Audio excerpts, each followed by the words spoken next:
So actually what I want to explore is the difference between modern knowledge and indigenous knowledge. Modern knowledge, which is mind oriented, indigenous knowledge, which is body oriented, senses oriented.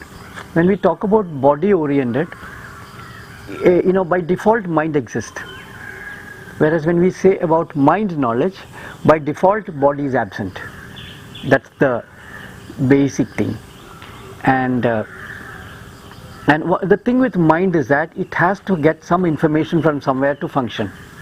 That is the, so what modernity does is that it denies the body, denies the senses, and give linguistic input to the mind. So the mind keeps creating its own ideas and generates more and more fantastic ideas, fantasy-like ideas, and it does all kinds of things. So that is one. But more importantly, what I wanted to explore here now is what exactly is body knowledge? What is it? How is it so different from the knowledge that mind generates? So one thing that became quite clear to me is that body knowledge is actually to do with quality, meaning if you take and of course, and it deals with all the categories that modernity has created, like whether it is physics, mathematics, chemistry, all that exists in body's knowledge also. But it is happening at a non-linguistic level and non-numerical level, which the mind finds it difficult to understand. Mind can only sense it, be with the body, and when the body is making sense, it can recognize it. For example, when it eats mango, it eats 10 types of mango. Each type of mango is different, and the body is sensing it. So at that level, it is actually creating qualitative knowledge, not quantitative. Whereas the mind can only deal with quantitative knowledge separately, in absence of the body. And and other important aspect is that mind can only always approximate, even though it is using numbers. It can only approximate it, whereas body is always accurate. When the body, for example, pain, you can look at pain. When we, for example, how you can fool the mind is by, talking about. For example, we take an example of injection for that matter. So you tell the child that I'll give you injection, and you make certain, and the child has already seen somebody taking injections, and maybe which of course when you come with this needle and all that, there's already a fear that is being created. And when somebody says I'll give you injection, the child means that it is painful. So the mind is then exaggerating because it has not experienced it to measure it with. So it has an exaggeration, depending upon, of course, the person, because if the person has no fear, it would say no, nothing, there's no problem. But so either way, it has no accurate measurement.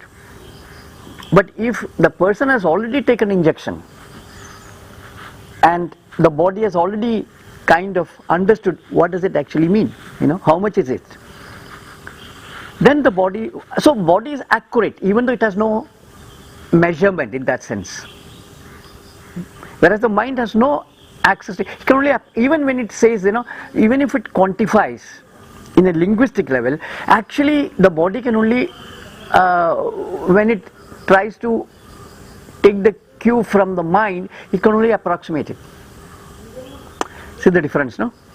Mind's way of measurement is always, even though it is using certainty, numbers, for body that is approximate. Unless it actually experiences it, there is no way of understanding what exactly that it means. So see, in the context of life, it is the body that has to know things. It is the body that is, learning things. It is the body that is, so when it eats something, it says, this is good for me. Because the body is telling it. and it's good for me, meaning the body requires it. So the shift that has been made by modernity is that mind is actually taken over all the function needs of the body. Again, if you take food as an example, the mind is what is telling this you should eat, that you should not eat. You should eat vitamins, you should have more this, more that, and you should have balanced diet, and you should have bitter things also. So it has already, because of dependence on expertise, it has already begun to believe that this is what I should be eating, even though the body may not like it. But slowly condition the body to like it. So what they call as acquired taste. Because the mind has already decided this is better, this is what is good. So the body then slowly get conditioned and began to almost like faking, because it's not really body's needs. It begins to fake the needs, and adjust to the needs of the body. In fact, that is what children does. They begin to adjust to the needs of the adults. No child would ever want to go away from their parents. But right from 3 years, because of certain kind of awards, certain kind of because the child also wants to make the parent happy. After a point, because it is getting praises, it is getting, because that's a skewed love that the child is getting. Because if you do something nice, if you do what I tell you to do, then I give you love, or I give you something. So in fact, the whole issue of childhood can also be looked at the conflict between body and mind. Because it is in childhood body and mind are functioning together. If the child is allowed to, function naturally, spontaneously, its needs. So we can extend this to the way the body measures, meaning, we can look at mathematics in that sense. What is body's sense of mathematics? So if you actually look at the way a traditional potter or any artisan makes things, it is actually the body that is measuring. Or if you remember the way people talked about distance,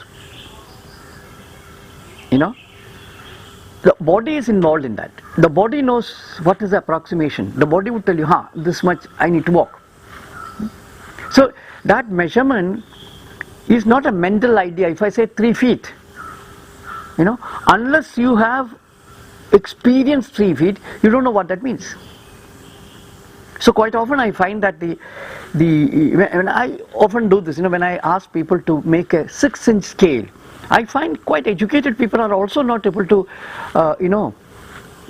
what that actually means. Meaning people who have degree, they have taken, but still they don't know. So simple things like that. So what I'm again coming back to is that body has a way of measuring. It has a way of understanding physics, mathematics, chemistry in a different way, which is far more accurate also. So if at all a potter is told that you have to make this size pot, the quantity you say 3 liters of water it should contain, and the potter is making for the first time. So what the potter does is that he takes clay, and in his hand he sensed the quantity. This much clay I would be able to make that size of pot. And then he makes, as he makes, he realizes, no, he is not, the measurement is not right. He again takes some more clay, again the body is sensitive, this is the thing. 3, 4, 5 times he does it, then the body exactly knows 3 liter of, a container that needs 3 liters, this is the quantity of clay that is required. There is no measurement then. So the body is continuously, measuring at a qualitative level. It is through sensing, through feeling, the measurement is made. Because these are the people who made everything that you see in tradition, whether it is the traditional temples or the saris, all kinds of fantastic things that tradition has produced. It is not because of a numerical understanding. It's sensing and feeling. So, if at all one wants to reimagine schools, the first thing is to understand how do the body understands mathematics, how do the body understand physics.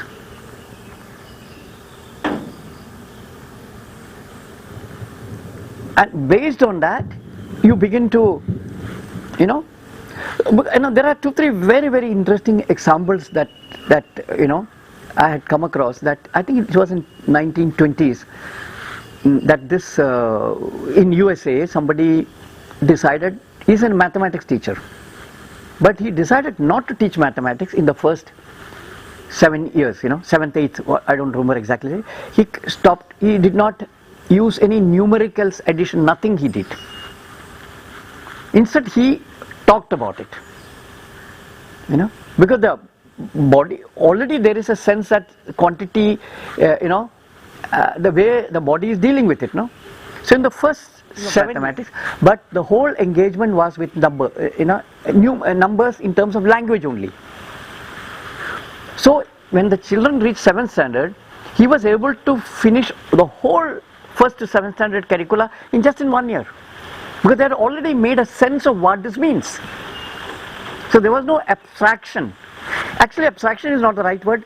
We are learning things in absence. So we're making up stories. They're not abstract.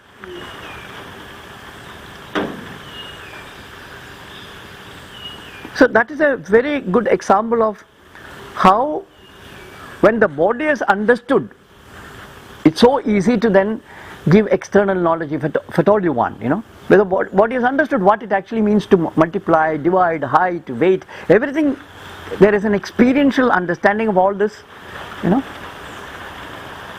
Yeah. Should stop now.